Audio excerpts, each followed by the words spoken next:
Hello, everyone, and welcome to this week's adventure of a story time with PeachMuM.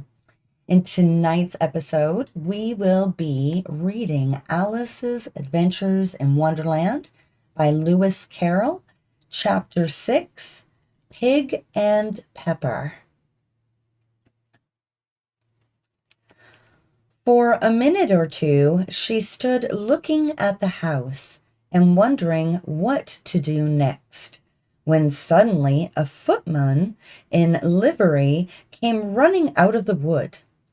She'd considered him to be a footman because he was in livery. Otherwise, judging by his face only, she would have called him a fish, and rapped loudly at the door with his knuckles.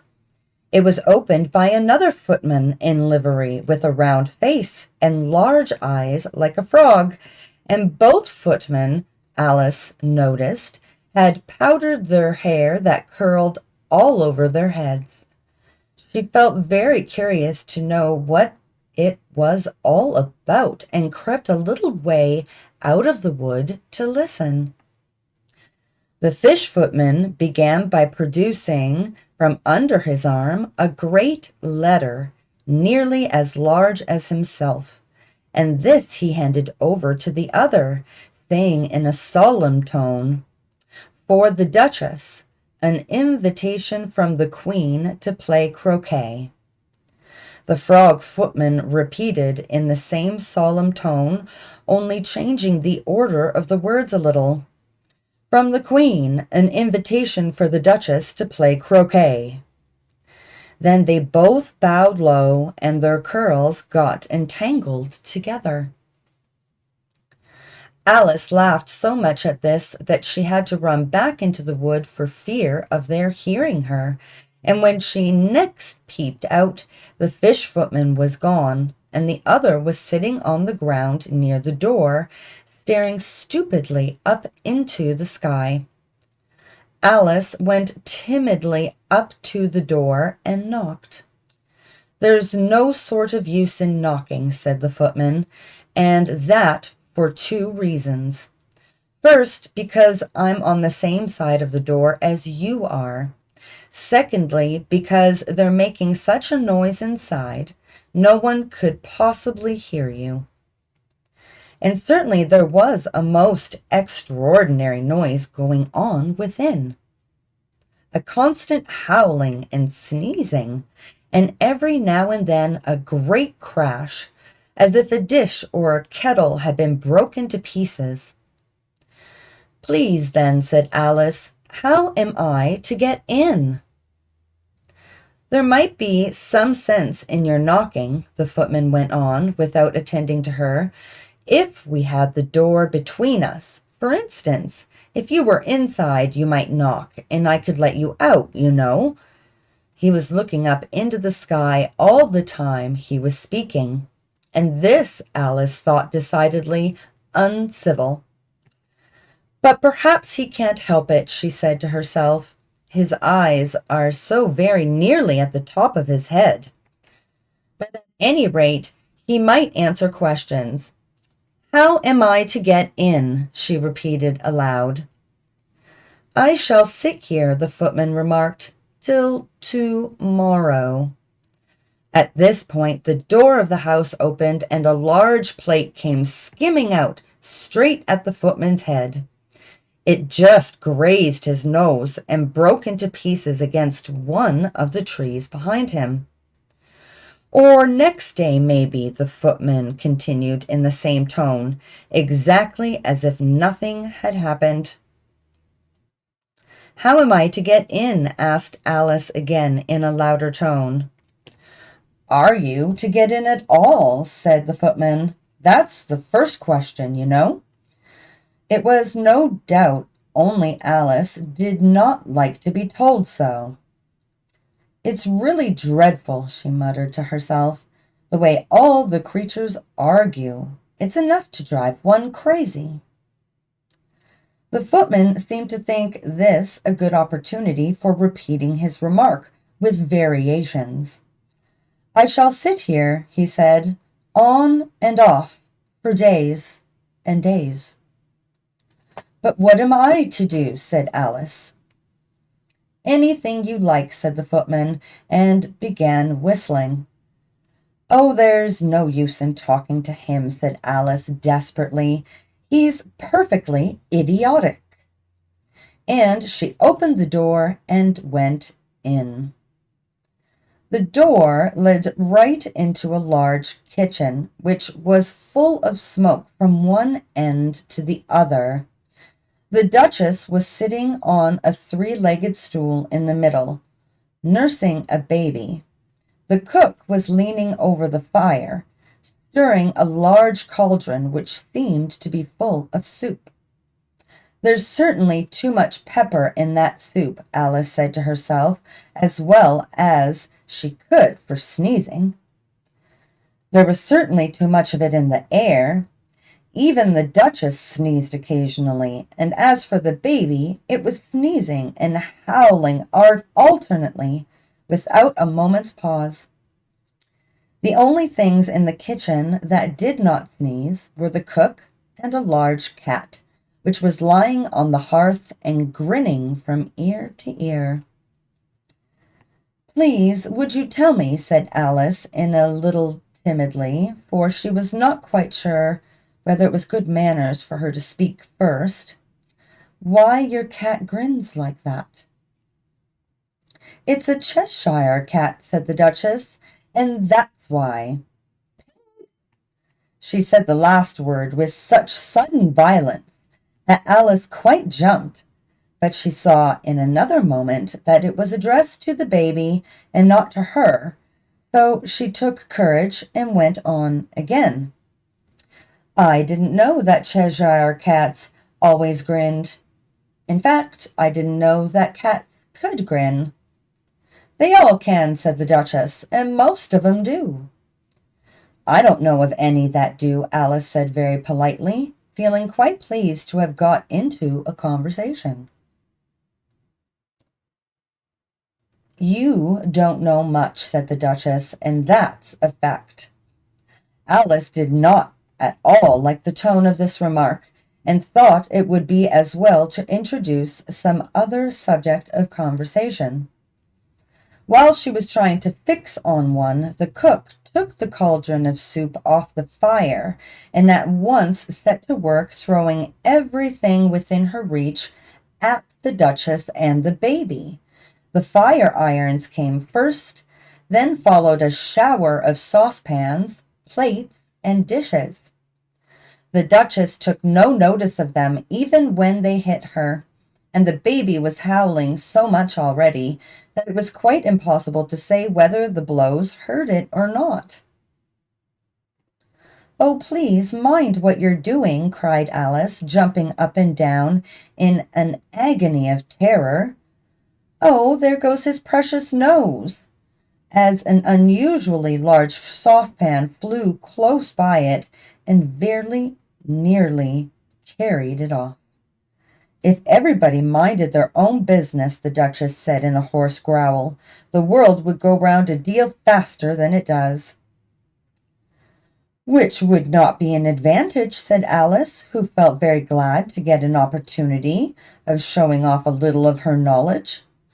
Just think of what work it would make with the day and night. You see, the earth takes 24 hours to turn round on its axis. Talking of axes, said the Duchess, chop off her head. Alice glanced rather anxiously at the cook to see if she meant to take the hint, but the cook was busily stirring the soup and seemed not to be listening, so she went on again. 24 hours, I think. Or is it 12? Oh, don't bother me, said the Duchess. I never could abide figures. And with that she began nursing her child again, singing a sort of lullaby to it as she did so, and giving it a violent shake at the end of every line. Speak roughly to your little boy, and beat him when he sneezes. He only does it to annoy, because he knows it teases. In which the cook and the baby joined, Wow, wow, wow. While the Duchess sang the second verse of the song, she kept tossing the baby violently up and down, and the poor little thing howled so that Alice could hardly hear the words. I speak severely to my boy, I beat him when he sneezes, for he can thoroughly enjoy the pepper when he pleases. Wow, wow, wow. Here, you may nurse it a bit if you like, the Duchess said to Alice, flinging the baby at her as she spoke. I must go and get ready to play croquet with the Queen. And she hurried out of the room. The cook threw a frying pan after her as she went, but it just missed her. Alice caught the baby with some difficulty, as it was a queer-shaped little creature, and held out its arms and legs in all directions. Just like a starfish, thought Alice. The poor little thing was snorting like a steam engine when she caught it, and kept doubling itself up and straightening itself out again, so that altogether, for the first minute or two, it was as much as she could do to hold it. As soon as she had made out the proper way of nursing it, which was to twist it up into a sort of knot, and then keep tight hold of its right ear and left foot so as to prevent its undoing itself, she carried it out into the open air. If I don't take this child away with me, thought Alice, they're sure to kill it in a day or two. Wouldn't it be murder to leave it behind? She said the last words out loud, and the little thing grunted in reply. It had left off sneezing by this time. Don't grunt, said Alice. That's not at all a proper way of expressing yourself. The baby grunted again, and Alice looked very anxiously into its face to see what was the matter with it. There could be no doubt that it had a very turn-up nose, much more like a snout than a real nose. Also, its eyes were getting extremely small for a baby. Altogether, Alice did not like the look of the thing at all. But perhaps it was only sobbing, she thought, and looked into its eyes again to see if there were any tears. No, there were no tears. If you're going to turn into a pig, my dear, said Alice seriously, I'll have nothing more to do with you. Mind now. And the poor little thing sobbed again, or grunted, it was impossible to say which, and they went on for some while in silence. Alice was just beginning to think to herself, now what am I to do with this creature when I get it home? When it grunted again so violently that she looked down into its face in some alarm. This time there could be no mistake about it. It was neither more nor less than a pig, and she felt that it would be quite absurd for her to carry it any further. So she set the little creature down and felt quite relieved to see it trot away quietly into the wood. If it had grown up, she said to herself, it would have made a dreadfully ugly child, but it makes a rather handsome pig, I think. And she began thinking over other children she knew, who might do very well as pigs, and was just saying to herself, if one only knew the right way to change them, when she was a little startled by seeing the Cheshire cat sitting on a bough of a tree a few yards off. The cat only grinned when it saw Alice. It looked good-natured, she thought. Still, it had very long claws and a great many teeth, so she felt that it ought to be treated with respect. Cheshire, Puss, she began, rather timidly, as she did not know at all whether it would like the name. However, it only grinned a little wider. Come, it's pleased so far, thought Alice, and she went on. Would you tell me, please, which way I ought to go from here? That depends a good deal on where you want to get to, said the cat. I don't much care where, said Alice. Then it doesn't matter which way you go, said the cat. So long as I get somewhere, Alice added as an explanation. Oh, you're sure to do that, said the cat, if you only walk long enough. Alice felt that this could not be denied, so she tried another question. What sort of people live about here? In that direction, the cat said, waving its right paw around, lives a hatter, and in that direction, waving the other paw, lives a March hare. Visit either you like, they're both mad. But I don't want to go among mad people, Alice remarked. Oh, you can't help that, said the cat. We're all mad here. I'm mad. You're mad. How do you know I'm mad? Said Alice. You must be, said the cat, or you wouldn't have come here. Alice didn't think that proved it at all. However, she went on. And how do you know that you're mad? To begin with, said the cat, a dog's not mad. You grant that? I suppose so, said Alice.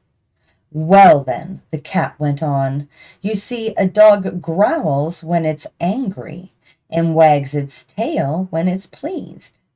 Now, I growl when I'm pleased, and I wag my tail when I'm angry. Therefore, I'm mad. I call it purring, not growling, said Alice. Call it what you like, said the cat. Do you play croquet with the Queen today? I should like it very much, said Alice, but I haven't been invited yet. You'll see me there, said the cat, and vanished. Alice was not much surprised at this, and she was getting so used to queer things happening. While she was looking at the place where it had been, it suddenly appeared again. By the by, what became of the baby? Said the cat. I'd nearly forgotten to ask. It turned into a pig, Alice quietly said, just as if the cat had come back in a natural way. I thought it would, said the cat, and vanished again. Alice waited a little, half expecting to see it again, but it did not appear, and after a minute or two she walked on in the direction in which the March hare was said to live. I've seen hatters before, she said to herself.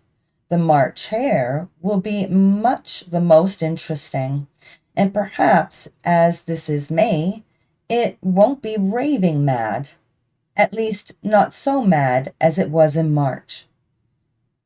As she said this, she looked up, and there was the cat again, sitting on a branch of a tree. Did you say pig or fig? Said the cat. I said pig, replied Alice, and I wish you wouldn't keep appearing and vanishing so suddenly. You make one quite giddy. All right, said the cat, and this time it vanished quite slowly, beginning with the end of the tail and ending with the grin, which remained some time after the rest of it had gone. Well, I've often seen a cat without a grin, thought Alice, but a grin without a cat? It's the most curious thing I ever saw in all my life. She had not gone much farther before she came in sight of the house of the March hare. She thought it must be the right house because the chimneys were shaped like ears and the roof was thatched with fur. It was so large a house that she did not like to go nearer till she had nibbled some more of the left-handed bit of the mushroom and raised herself to about 2 feet high. Even then, she walked up towards it rather timidly, saying to herself, "Suppose it should be raving mad after all. I almost wish I'd gone to see the Hatter instead." And thank you for joining me for Alice's Adventures in Wonderland, Chapter 6. If you liked today's episode, please feel free to like and subscribe to the channel and show some support. Please feel free to join me for next week's episode of Alice's Adventures in Wonderland. It'll be Chapter 7, A Mad Tea Party. Until then, have a wonderful day.